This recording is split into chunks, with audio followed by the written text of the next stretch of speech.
Assalamualaikum dan selamat pagi. Kita di Kebunan Jentera Honda FD 2.0 menggunakan 2 botol produk hidrokarbon.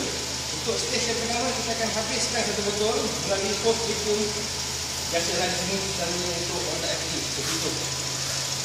Kita akan masukkan hose vacuum di sini. Masukkan hidrokarbon secara perlahan hingga 1 botol untuk stage yang pertama.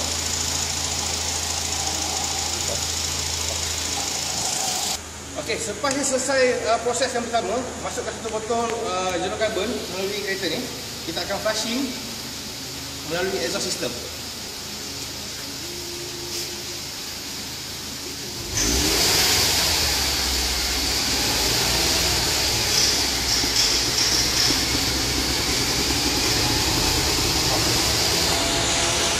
Okey, selesai proses pertama, kita akan terus proses yang kedua.